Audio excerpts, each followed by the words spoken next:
A sudden, sharp rap on the door echoed through the silence of the lobby. John jolted upright, his heart pounding in his chest. He glanced at the old grandfather clock ticking away near the deserted check-in desk. It was 1:17 in the morning. Who would be visiting the Grand Blackwood Hotel at this hour? The hotel was deserted, the silence broken only by the creaking of the building itself. The sound seemed to come from the very walls around him. John shuddered, a shiver running down his spine.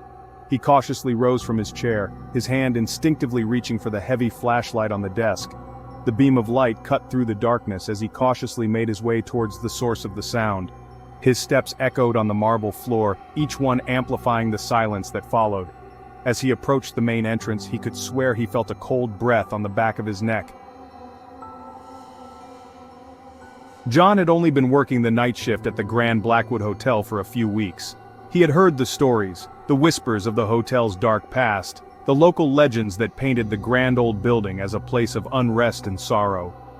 Room 214 in particular held a chilling reputation. Guests spoke of strange noises, cold spots, and the feeling of being watched. Some even claimed to have seen a spectral figure, a woman in white, drifting through the halls.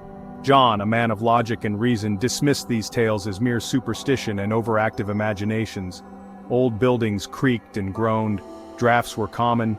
As for the ghostly figure, well, that was just a story to scare the new guy. He had taken the job out of necessity, not curiosity. The pay was decent, and the solitude appealed to him. He preferred the company of books and the quiet hum of the night over idle chatter and forced pleasantries.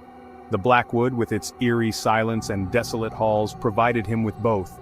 He had even come to find a certain melancholic beauty in its faded grandeur. The Blackwood was a relic of a bygone era, a monument to forgotten dreams and faded glory. John wasn't a superstitious man. He believed in logic, in reason, in the tangible. Ghosts and ghouls were the stuff of campfire stories, not real life. He prided himself on his rationality, his ability to remain calm and collected in any situation. But there was something about the Blackwood, an undeniable atmosphere that seemed to seep into your bones. The silence was never truly silent. It was filled with whispers and creaks, with the feeling of being watched. It was unsettling, to say the least. John had tried to ignore it, to chalk it up to the building's age and his own overactive imagination. But tonight, something felt different. The knocking on the door, the cold breath on his neck, it all felt too real, too tangible to dismiss. A shiver ran down his spine, and for the first time since starting this job, John felt a flicker of fear. The knocking came again, this time more insistent. It was coming from the end of the hallway, the door to room 214. John froze, his heart pounding in his chest. He had never ventured down that hallway before. It was as if an invisible barrier stood before him, a line he was not meant to cross. The air around him grew colder, and a faint scent of lavender reached his nostrils, sweet and cloying. John hesitated, his hand tightening around the flashlight. He could turn back, pretend he hadn't heard anything.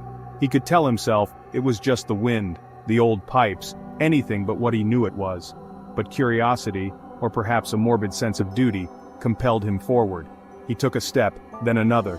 The air grew heavy, pressing down on him like a physical weight. He could hear his own breathing, shallow and ragged, echoing in the silence.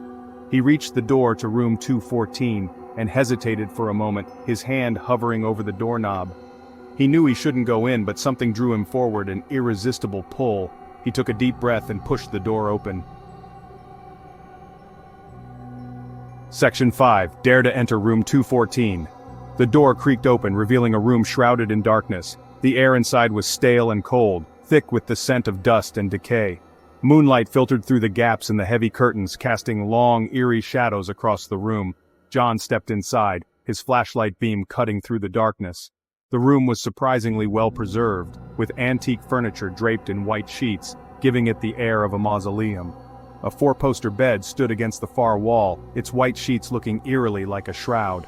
A chill wind seemed to emanate from the room itself, sending a shiver down John's spine.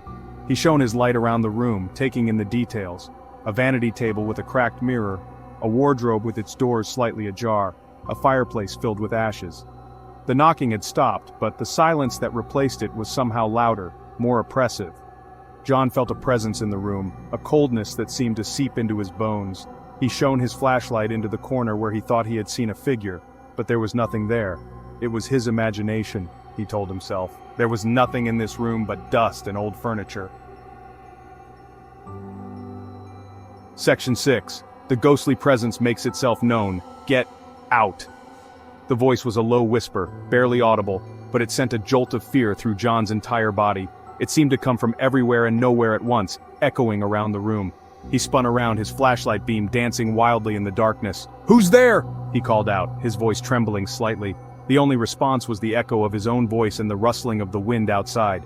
He took a step back towards the door, his heart pounding in his chest. He wasn't alone in this room. He could feel it now, a cold presence that seemed to wrap around him like a shroud. A sudden gust of wind slammed the door shut with a deafening bang. John jumped back, his heart nearly leaping out of his chest. He fumbled with the doorknob, but it wouldn't budge. He was trapped. The temperature in the room plummeted, and John could see his breath hanging in the air. The sweet scent of lavender intensified, becoming almost overpowering. He spun around, searching for the source of the voice, but the room was empty. Except it wasn't. In the reflection of the cracked mirror he saw her. A ghostly figure, a woman in a white dress standing behind him. Her long dark hair obscured her face, but John could feel her eyes on him, cold and full of sadness. He stumbled back, dropping his flashlight in the process. The light clattered to the floor, plunging the room into darkness. He scrambled for the flashlight, his heart pounding in his throat. He had to get out of there. He fumbled with the flashlight, his hands shaking too badly to switch it on. He could hear her moving closer, her bare feet whispering across the floorboards. A cold hand closed around his wrist, its grip like ice. John screamed, a primal sound of terror that ripped from his throat. He thrashed wildly, trying to break free from her grasp. The touch was like nothing he had ever felt before, icy cold and draining the very life out of him.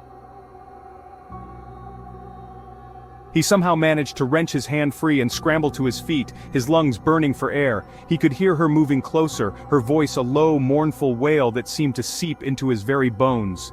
He scrambled back, his hand finding the doorknob.